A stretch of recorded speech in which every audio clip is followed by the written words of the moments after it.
So I wanted to make a video today talking about ways that you can show yourself self-love. So I guess this would be self-love on the relationship series, part 3. Last part, I think.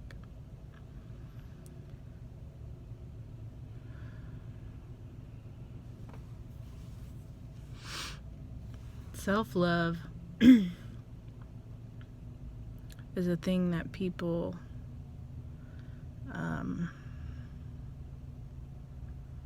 tend to think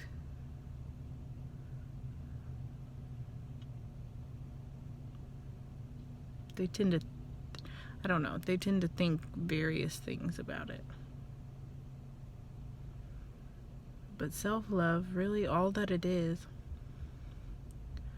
doing what's best for yourself in every moment. So sometimes that could look like cutting someone out of your life or minimizing their presence in your life, minimizing your contact with them. It could look like bringing someone into your life,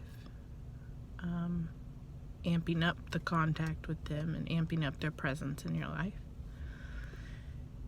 It could look like self-reflection and gratitude for all that you have in your life, but most importantly, all that you are and what you've done with what you are and who you are. It could look like having a sit-down conversation with yourself and saying, hey, you suck at this, and we don't need to suck at this. So let's figure out steps to not suck at this. Self-love can really truly be infused in everything that you do and is necessary for it to be. So self-love could look like going to the gym, which is why I have a red face. Self-love could look like figuring out whether what you are putting into your body by the way of food, music, anything that you take in, evaluating what those things do for you, if they help you or if they hurt you. And self-love is the act of taking a long, hard look at those things and making decisions, loving decisions for yourself, what is best for yourself right now in this moment. And that changes over time. Your self-love will evolve and flourish and go to different lengths, I guess. So what looks like self-love for you right now may then look like self-sabotage 5 years from now. And it's just a thing that you need to be aware of on this journey, is that it will always change,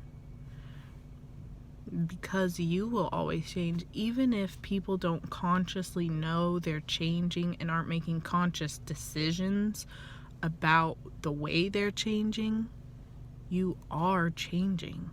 You're always taking in new information and inputting into yourself and making your decisions based off of those things, whether you're conscious of it or not.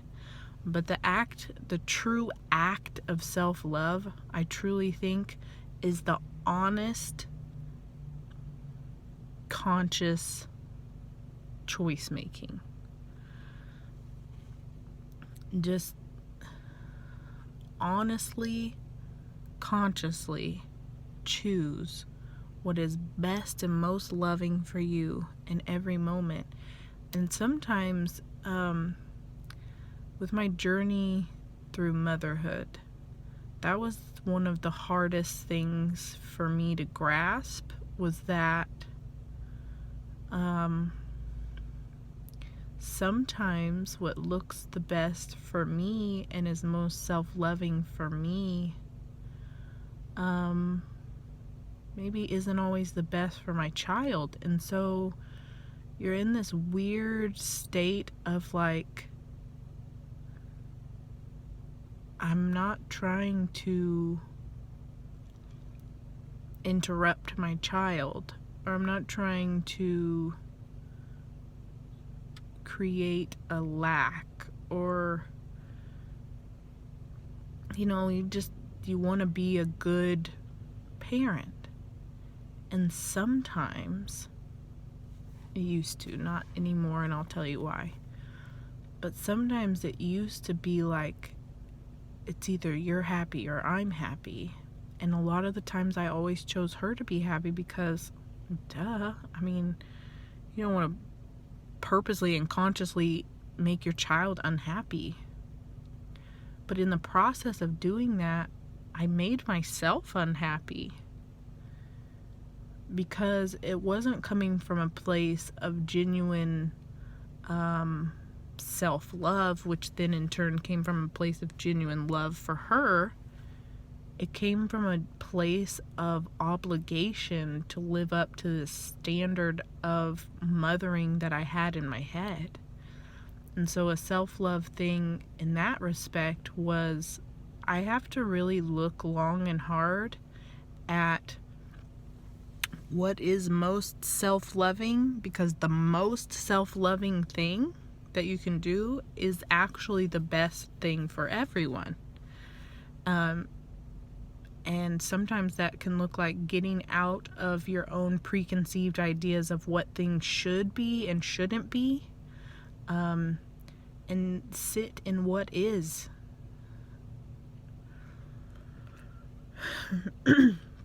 Because there's always a way to get everyone's needs met, kind of all at the same time. However,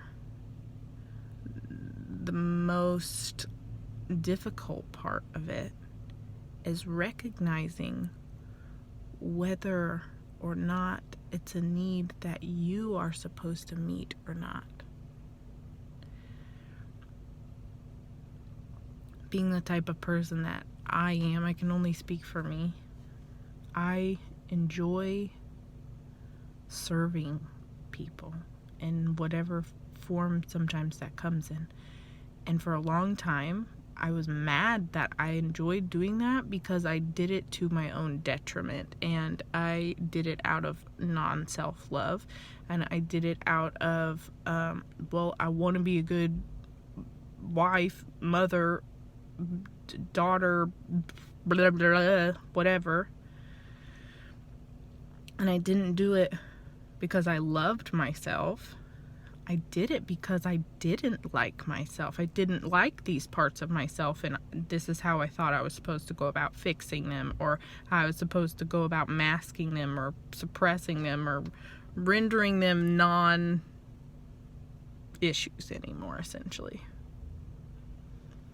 But really, it came at a disservice to everyone, because then I became resentful, or then I became I embodied a full state of lack, just inadequacy, lack, frustration, unappreciation, just all of that. And so it took me really getting super duper honest with myself and releasing the tops off of the boxes that I put myself in, and letting myself naturally float out, because you will. I saw, and I really apologize, I don't know who said this, I probably will butcher the quote, but crap, I don't know what I was saying. Anyway, maybe it'll come back to me. But all in all, you have to get really honest. Really honest. Oh, when you define yourself, you confine yourself. Probably butchered that. Don't know who said it. I apologize. If it was you, just let me know. I'll credit you. Whatever. But when you define yourself, you confine yourself. When you define who and what you are, you put yourself into these boxes. And it's actually a good thing in some instances, because you kind of need to navigate around a box at first, because otherwise it's just wide open space and you're completely overwhelmed with who you are, what you could be, just all this stuff. So I'm not saying that the boxes aren't necessary. They serve a purpose. I can only speak from where I'm at in life, and now the boxes are a hindrance. At once, they were purposeful. They were very purposeful. They were very necessary to keep me from floating to outer space, essentially. But now, I've been a horse on a leash for so long that boxes aren't even there anymore, and I'm still on a leash. And so now it is important that I take a look at my unboxing, my expansion, my moreness. There are parts of me that are too much for some people. And that's not a bad thing, because the other parts of me are just enough and perfect for those people. It's being able to figure out, without boxes, where people can sit in your life, where they can sit at your table. Some people can't sit at your table at all. And then some people have a front row seat, but maybe not right next to you, or maybe not on your lap, or maybe only across from you, or maybe 4 seats to the left, because you want them so deeply and fully in your life, but your too muchness creates a feeling within you that you are too much, or you're not enough, and it's this disharmony, really. And so it's really about figuring out, without boxes, how to harmonize within your relationships. And this video being about self-love, how to harmonize with yourself in relationships. If you get into a relationship, or you're around somebody who nobody makes you do anything, but who aids you in feeling negatively about yourself, or who aids you in questioning your worth, or who aids you in just not keeping you centered, then you have to take a look at whether or not that person should be in your life, And if they should, where? And how? And you have to come from a place of loving yourself enough to tell the truth first before the relationship is going to be anything magical. Because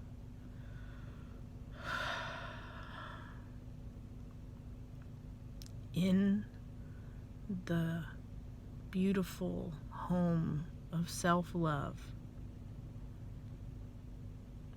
you can seriously have the most magical, like literally mind-bending relationships ever. Relationships that our society in this day and age can't even comprehend right now. Like the depth of them, they can't even comprehend. We're on a very superficial level when it comes to relationships. And obviously that's not a bad thing. I've said a lot. Everything is working towards the greater good, toward the highest purpose, towards all of that. Like, it all serves its purpose. But I do think that we're definitely entering into a whole new realm of a time where the way we've been doing it isn't working anymore. And hasn't been for a long time. I mean, the divorce rate is off the charts. Parenting styles, not even styles, just parenting in general, it has sometimes fallen by the wayside. Like,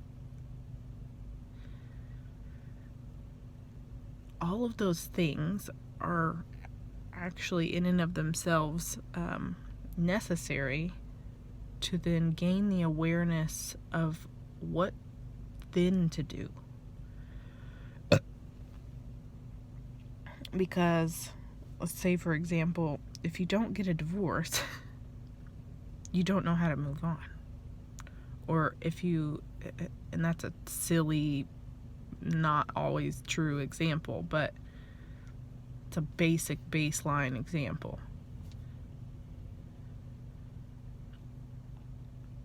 Or here's a different, like if you close a door, the other one can't open until you close it. And it's not a full, it doesn't have to be a full, complete closure. Like, it can be a redefined closure. Really, all it comes down to is what is right for you. What is best for you in the moment. What is the most self-loving thing you can do for yourself in this moment? And if you have to get a babysitter and have alone time, then do it. If you need to call off work and schedule a date in the mid-afternoon with your significant other, then do it. If you need to use all the money in your savings account and run away to Hawaii for 3 weeks and don't tell anybody, fucking do it. Like, yeah, we have to live with the consequences of what we do. And I can tell you, and I'm sure you already know, but the consequences of not doing the things that are necessary in your self-love relationship are far more detrimental to the entirety of your life than using a couple $1,000s that's going to continue to come into your life, because money always flows.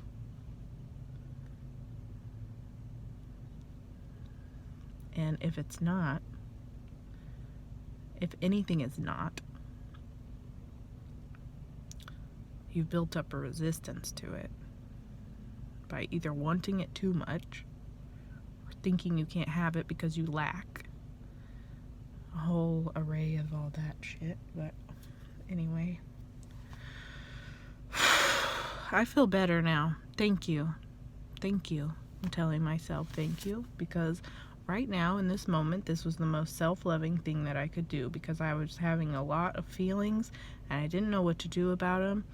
And I'm coming to a point in my life that now I just need to talk to myself through them, which is fine and great and fantastic and necessary at this point in my life, I guess. Not I guess, but it is. And there are parts of me that want to fight it and call up whoever and talk to them about what I'm feeling, but it's not gonna work anymore. And that's okay, because I know it's making room for what is gonna work. And that doesn't mean I have to completely not do it anymore.